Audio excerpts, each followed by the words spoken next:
to start with today's lecture. Is there any query to any child? Or shall we start up with lesson number 2? जो हमारी revision pending थी पहले वो complete करते हैं. Afterwards we will start continuing the revision of lesson number 10. Respiration वाला कल हम कंटिन्यू करेंगे. चलो, लास्ट जब मैंने अपने पिछले लेक्चर में बच्चे डाइजेशन इन ह्यूमंस कंप्लीट की थी and we were discussing about the stomach of cow. The stomach of cow is divided into 4 chambers. Can you name these 4 chambers? बोलो बच्चे, speak out.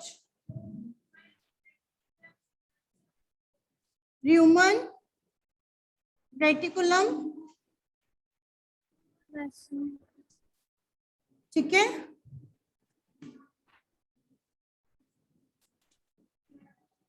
ओबैसम,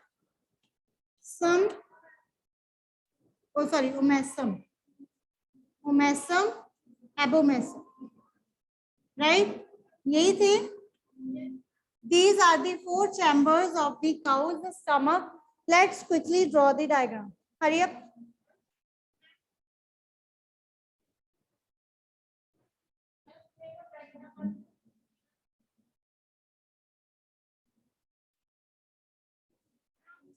ठीक है, quickly till he will draw the diagram. Including this, there is another thing in the digestive system of these ruminants that is called as cecum.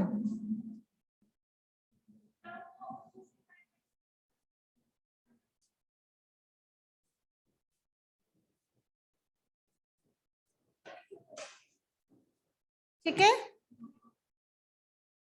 starting from oesophagus. Then this is the upper part which is called as reticulum or rumen.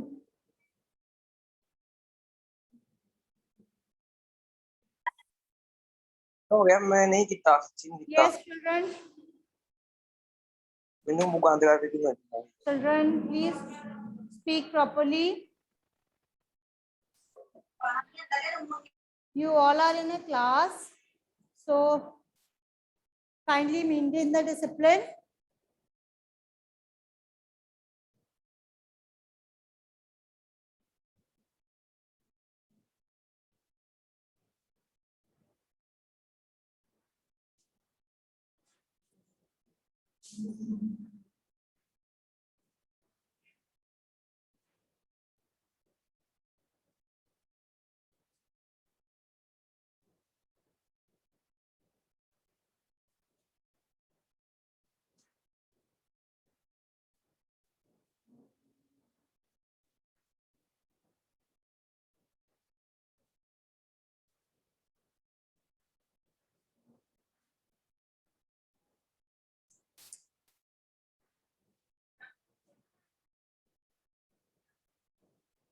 Actually जहां जहां पे arrows लगे हुए हैं as it is arrows लगाए.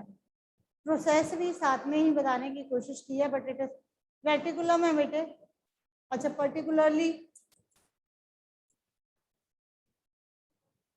चलो चलो जल्दी से.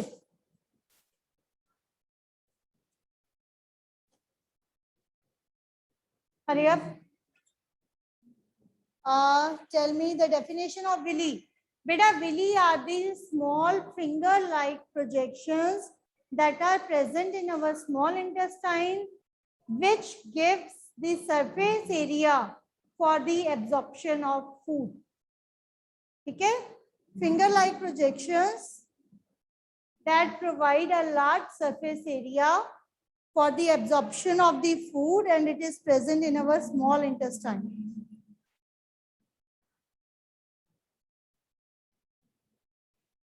Abomesum.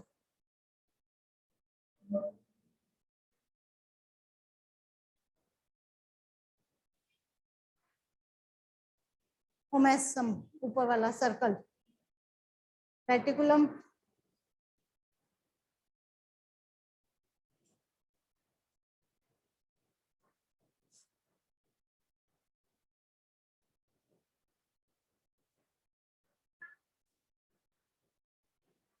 Omesum. हाँ जी बच्चे, डू यू फील कि ये डायग्राम बिल्कुल ठीक है? एक मिनट,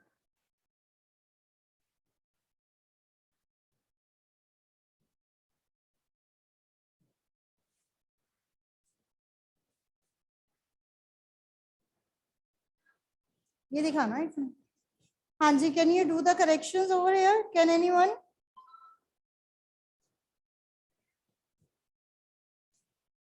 अदरवाइज बच्चे डायग्राम ठीक है, just minor corrections are there. ये लीजिए,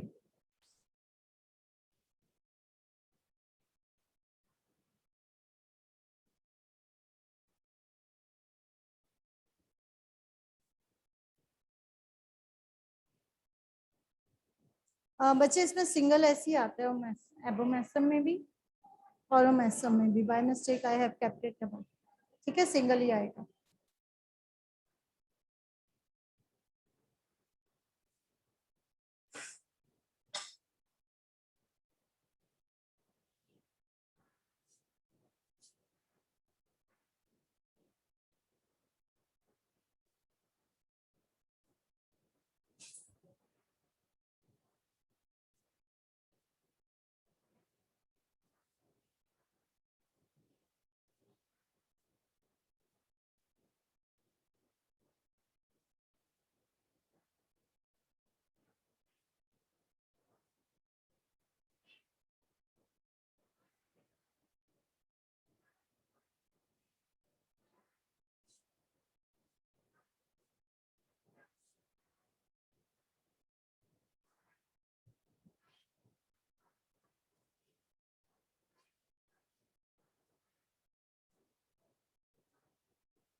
हाँ जी बच्चे, ऑलमोस्ट ठीक है आपका।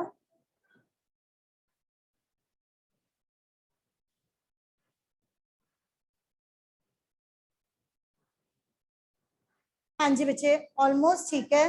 प्लीज इसको एक छोटी सी, मैं अभी एरोज इरेज कर रही हूँ जस्ट फॉर 1 मिनट। दोबारा लगा देते हैं, 10 देना मुझे। I am just erasing the arrows just for 1 minute. These arrows indicate the process of the digestion. ठीक है, this is your stomach, stomach of the ruminants. होता क्या बच्चे? From the oesophagus, the food particles enters in the rumen and from this part it goes here. इसीलिए ये जो reticulum का आपका पार्ट है ना, ये यहाँ से थोड़ा सा लंबा होता है। ठीक है, ये हल्का सा नीचे को बड़ा होता है ताकि आपका फूड रेटिकुलम में आ जाए। मीन्स फर्स्टली अगेन, अब आपको एरोस क्लियर हो जाएंगे। ऑसियोफेगस से र्यूमन में जा रहा है फूड और र्यूमन से आपका फूड आ रहा है रेटिकुलम। ठीक है, रेटिकुलम से आपका फूड दोबारा माउथ में जाता है और यहाँ से वापस आके from this place it enters into omasum. Proper chewing के बाद आपका फूड ओमेसम में एंटर होता है। क्यों? Because omasum is the smallest chamber in the cow's body. ये सबसे स्मॉलेस्ट चैम्बर होता है और इसमें प्रॉपरली डाइजेस्टेड फूड ही एंटर कर सकता है। Properly chewed food, sorry not digested, chewed. जो फूड आपने प्रॉपर च्यू किया हुआ है सिर्फ वही इसमें एंटर हो सकता है, because it is the smallest part of the smallest chamber of the cow's stomach. And from omesum, your food enters in the abomesum. यहाँ से this is your cecum, like this. ये आपके small intestine है ऐसे। ठीक है, from stomach the food and goes to the small intestine. ये आपकी small intestine का part है। And between the small intestine and the stomach, ये आपका पूरा स्टमक है। एबोमेसम के बाद फूड स्मॉल इंटेस्टाइन में एंटर होता है, लेकिन स्मॉल इंटेस्टाइन में एंटर होने से पहले एक और छोटा सा पार्ट होता है, that is called as caecum. Caecum में क्या होता है? The cellulose present in the food it gets digested. ठीक है, it digest the cellulose present in the food. Now this is one of the reason that you can write why we are not able to digest the cellulose, because in our digestive system cellulose is absent. हम अब तक करते आ रहे हैं ना कि roughage हमारी body में डाइजेस्ट नहीं होता. क्यों नहीं होता? Because this part, that is cecum, is absent in our digestive system. Is that clear to everyone? हाँ जी बच्चे. And next we will move to the another part, that is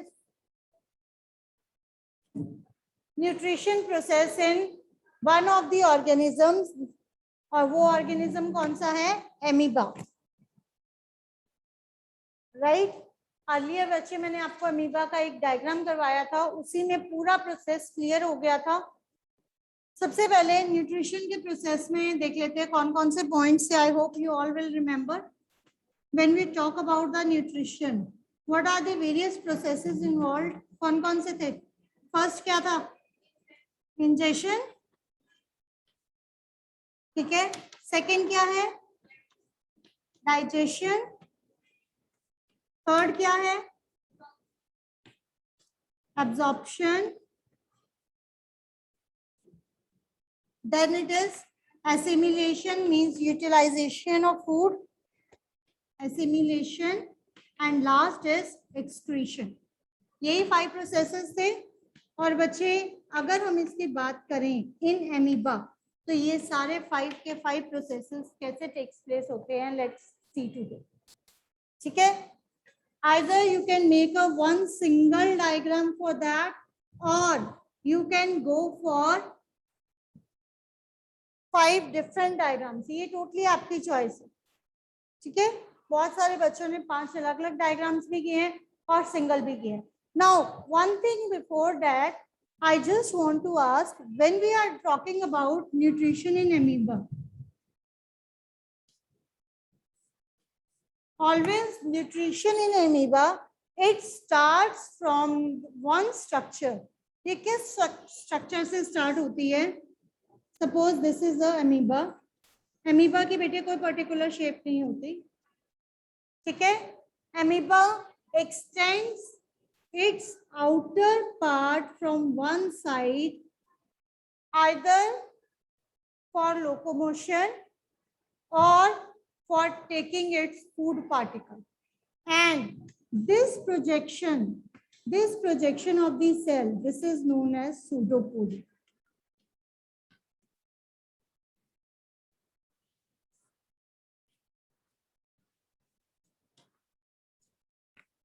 Right. This outer projection, it is to be called as pseudopodia. और कई बार आपको question आ जाता है बच्चे,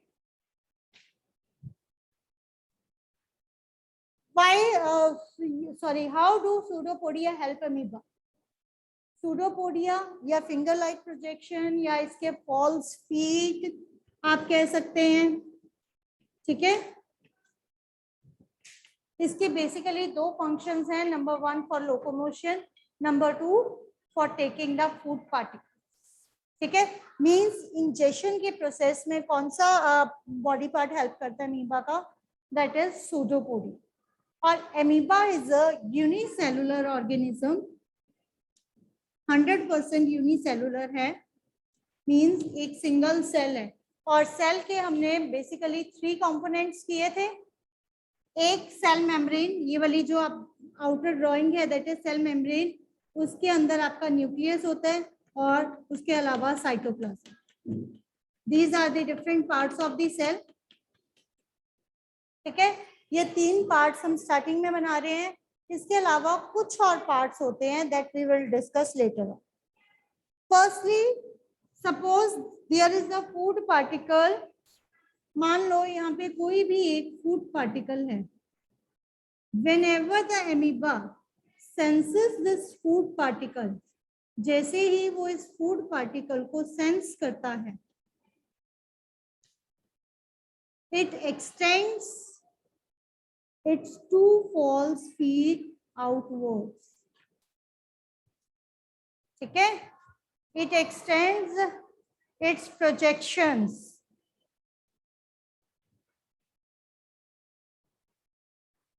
Right.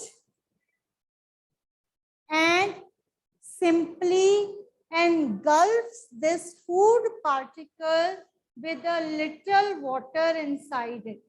अब इसके आसपास थोड़ा सा वाटर भी इसके अंदर आ जाता है और ये स्किन इसकी इस वे में हो जाती है. अब ये अंदर वाला जो ये वाला पार्ट है ये सारा वाटर है और ये फूड पार्टिकल है, राइट. तो इतना बड़ा पार्ट एमीबा के अंदर आ गया और ये एमीबा की आउटर बाउंड्री ऐसे बनी. देखो एमीबा की शेप कॉन्टिन्यूसली चेंज होती रहती है, इसीलिए आपको बोला गया कि एमीबा आप किसी भी वे में ड्रॉ कर सकते हो. अब ये क्या था, what is this? This is the process of injection.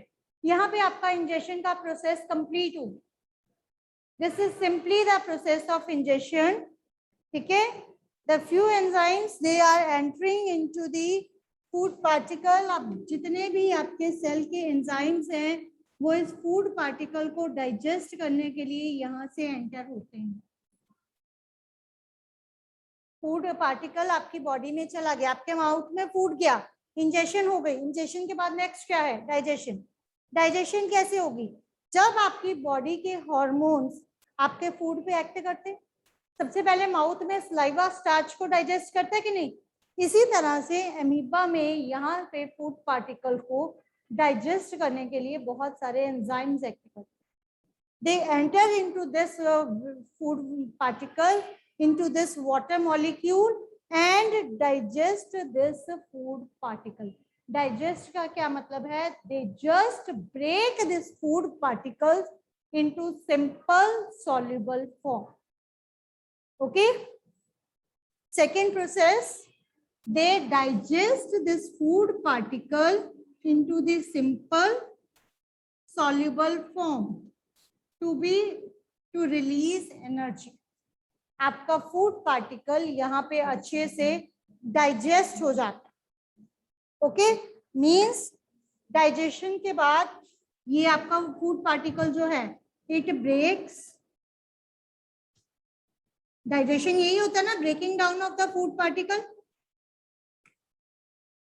Food particle break हो गया, यहाँ पे आपका सेकेंड प्रोसेस कंप्लीट हो गया. थर्ड प्रोसेस क्या है? एब्जॉर्प्शन. Absorption क्या होता है? What do you mean by absorption?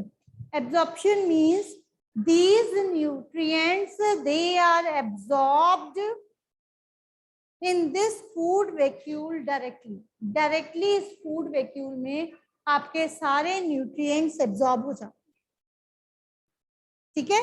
Digestion में आपका फूड पार्टिकल ब्रेक हो गया, उसके बाद न्यूट्रिएंट्स आपके अलग अलग हो गए. ठीक है. They are digested. जैसे ही आपके न्यूट्रिएंट्स एब्जॉर्ब हो जाते हैं, आफ्टर एब्जॉर्प्शन ये चीज ब्रेक हो जाती है और ये वाले जो न्यूट्रिएंट्स है they will spread in its whole body. ये आपके न्यूट्रिएंट्स यहाँ से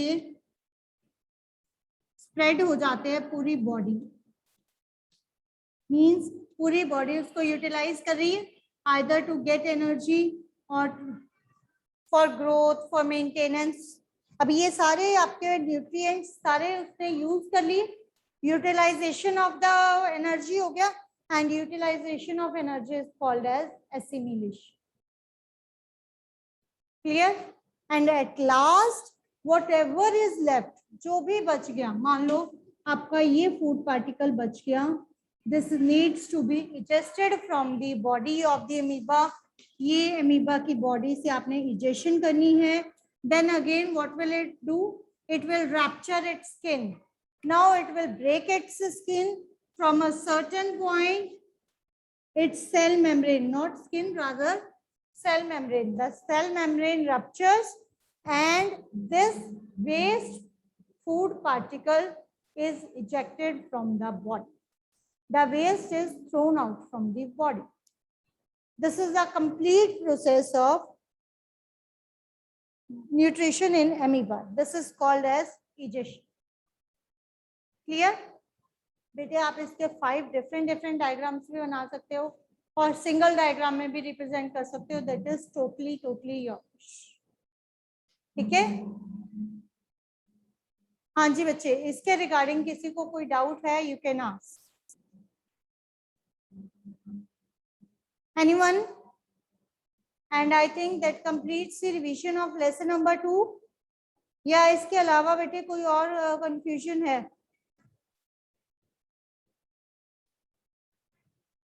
एसिमिलेशन, एसिमिलेशन को आपने कैसे रिप्रेजेंट करना है बेटे? ये वाला प्रोसेस एक्सक्रीशन का है जिसमें आपका फूड प्रोडक्ट बाहर आ रहा है, और एसिमिलेशन को आपने कैसे रिप्रेजेंट करना है? Suppose this is your amoeba, ठीक है। एसिमिलेशन में आपके जो न्यूट्रिएंट्स हैं they are spreading like this, वो पूरी उसकी सेल में स्प्रेड हो गए, दीज आर योर न्यूट्रिएंट्स, ठीक है।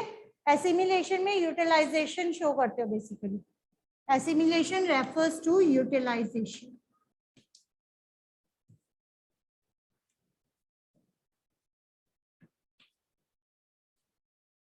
हाँ जी बच्चे, this is a process of assimilation. और लास्ट इज excretion. अब बताइए बच्चे, किसी को कोई डाउट?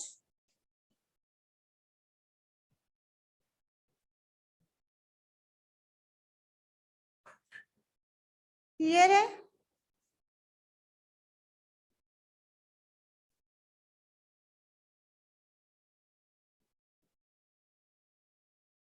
तो चिल्ड्रन, मैं एक बार जल्दी से दोबारा आपको सारा क्लियर कर देती हूँ, क्योंकि अभी भी एक दो बच्चे हैं दैट गेट्स कंफ्यूज्ड कि ये क्या हो रहा है। तो फर्स्ट प्रोसेस आपका था that is to be called as injection. Injection simply ये लो, ठीक है, दिस इज इंजेक्शन।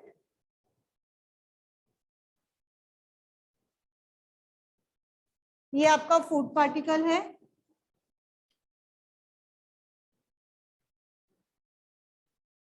पार्टिकल, ये न्यूक्लियस, और उसके अंदर आपके हैं साइटोप्लाज्म, ठीक है। फूड पार्टिकल अंदर आ गया। उसके बाद सेकंड स्टेप आपका था when your food particle gets engulfed inside the amoeba, ठीक है। इसके अंदर आपका फूड पार्टिकल है जो आपका फूड वैक्यूल बन गया, और इस फूड वैक्यूल में enzymes are acting, enzymes act कर रहे हैं जो इस फूड पार्टिकल को ब्रेक कर रहे हैं इन दी स्मॉलर कंपोनेंट्स, ठीक है। Afterwards this food vacuole, right बच्चे, ये मैंने छोटा इसलिए बनाया है क्योंकि बोर्ड पे विजन क्लियर नहीं है, आप इसको इक्वली बनाने की कोशिश करना। ये बच्चे आपका ये वाला जो फूड वैक्यूल है, इसमें आपका न्यूट्रिएंट्स ब्रेक हो गए हैं, that is called as absorption, ठीक है। This is called as absorption.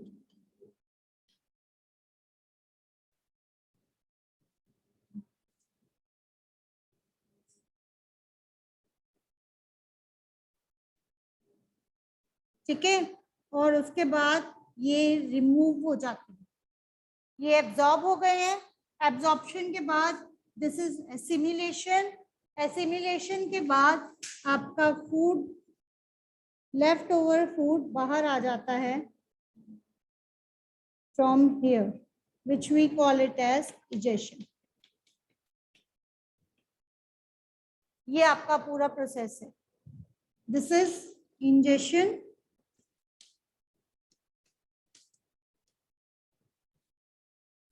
Digestion,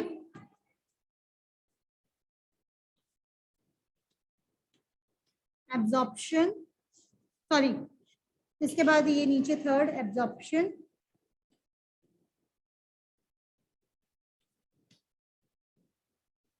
assimilation,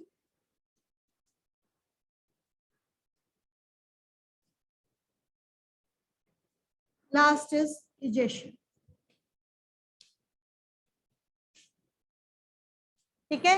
और अगर आपने वन सिंगल डायग्राम बनाना है तो भी कोई इश्यू नहीं है, इसी को कवर कर देना, इसको यहां से लेके बड़ा पूरा बना देना, it will be cover complete, ठीक है जी। अब बताइए बेटे, लेसन नंबर 2 में किसी को किसी भी टॉपिक के रिगार्डिंग कोई भी डाउट?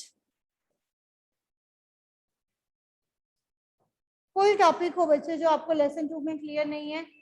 मेन इसमें 3 टॉपिक्स हैं। First is human digestive system. Human digestive system के डिफरेंट पार्ट्स हैं, starting from the mouth. Mouth में टीथ, टंग और सलाइवरी ग्लैंड्स का फंक्शन है। आफ्टरवर्ड्स योर esophagus में पेरिस्टाल्टिस मूवमेंट हमने की है मेन, that is a wave like movement of the walls of the food pipe. Then the food goes to the stomach में बेटे HCl है that kill the germs, mucus है that protects the inner lining of the stomach, and last is pepsin is a type of enzyme that digest proteins to peptones. Clear है जी. इसके बाद next है आपका small intestine. Small intestine में जब food जाता है it receives bile juice from the liver and the pancreatic juice. Digestion completes in the small intestine. Small intestine में डाइजेशन के कंप्लीट होने के बाद बच्चे food goes to the large intestine for the absorption of water and nutrients and afterwards it is digested through the anus in form of feces. Right. उसके बाद amoeba का है. एमीबा में भी सेम 5 प्रोसेसेस हैं, injection, digestion, absorption, assimilation and egestion. Afterwards next आपके पास आता है काउ का स्टमक है. It is having 4 parts, human, reticulum, omasum and abomasum. ठीक है. इसके अलावा सीकम है that is present between the stomach and small intestine. Book में ठीक कर लेना बच्चे, शायद बुक में स्टमक एंड स्मॉल इंटेस्टाइन नहीं है. हाँ जी, ईसियोफेगस एंड वो दिया हुआ है शायद. हाँ, ईसियोफेगस एंड स्मॉल इंटेस्टाइन दिया हुआ है, उसको स्टमक एंड स्मॉल इंटेस्टाइन में कर लेना. And this is called used to digest the cellulose. That's completes your lesson number 2. और since last 3 to 4 minutes are there, अगर कोई भी क्वेरी नहीं है बच्चे, I will start with respiratory system जो आपने कल शुरू किया था. उसकी 1-2 क्वेरीज कर लेते हैं, rest we will do later on. हाँ जी दृष्टि.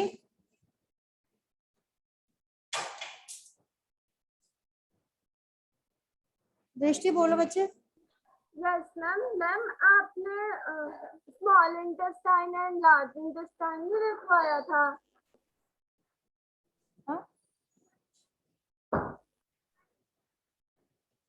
एक मिनट.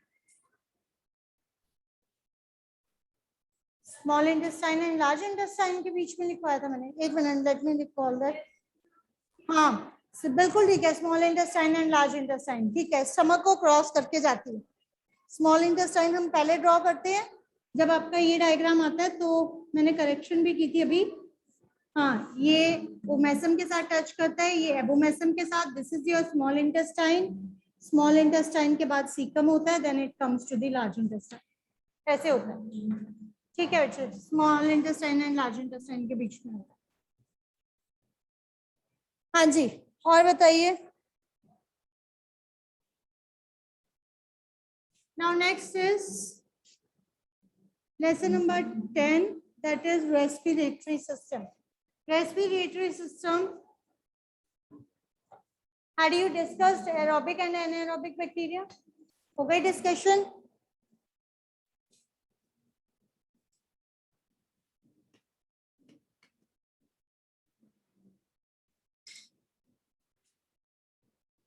Okay. ये ह्यूमन रेस्पिरेटरी सिस्टम में बच्चे we had started with aerobic and anaerobic bacteria. ये आपने कल भी डिस्कस किया थोड़ा सा, तो एक बार जल्दी से इसी को डिस्कस करते हैं so that we will move forward. Aerobic respiration is the one in which oxygen is present. इसमें खास चीज होती है that oxygen is present. Anaerobic respiration is the one in which oxygen is absent. इसमें oxygen आपकी absent होती है, इसलिए ये जो कंप्लीट ब्रेकडाउन ऑफ फूड नहीं होती. रेस्पिरेशन में क्या होता है? रेस्पिरेशन में होता है your food breaks down to give energy. यही होता है. Food and oxygen they react with each other to produce energy. वो एक दूसरे के साथ रिएक्ट करते हैं ताकि आपको एनर्जी मिल सके. एरोबिक रेस्पिरेशन में क्या होता है? ऑक्सीजन होती है. ज्यादा ऑक्सीजन होने की वजह से food breaks down completely. Food break down completely. लेकिन इसमें क्या होता है? इसमें ऑक्सीजन तो होती ही नहीं, so complete breakdown of food does not take place, इसमें फूड पूरा ब्रेकडाउन नहीं होता। और एरोबिक रेस्पिरेशन में क्या क्या फाइनल प्रोडक्ट्स क्या क्या बनते हैं, रिएक्शंस की है ना। एरोबिक रेस्पिरेशन में फाइनल प्रोडक्ट्स क्या होते हैं, carbon dioxide and water plus lot of energy, carbon dioxide and water are the final products plus lot of energy. और इसमें क्या बनता है, इसमें बनता है ethanol sorry alcohol plus carbon dioxide, यही बनता है। हाँ जी, इसका नेम तो नहीं करवाया वो आपको, इथेनॉल तो नहीं कराया, ठीक है, that is called as alcohol plus carbon dioxide, alcohol plus carbon dioxide बनता है। और ये वाले जो होती है respiration, it usually takes place in the body of some microorganisms like yeast etc. और ये जितने भी मल्टी सेलुलर ऑर्गेनिजम्स हैं रेस्पिरेटरी सिस्टम्स जिनके पास है उन सब में ये होती है। ओके हाँ जी, even this type of respiration, that is anaerobic respiration, it also takes place in the body of humans also, right? Tomorrow we will discuss more about this topic. Okay, till then take care and bye bye.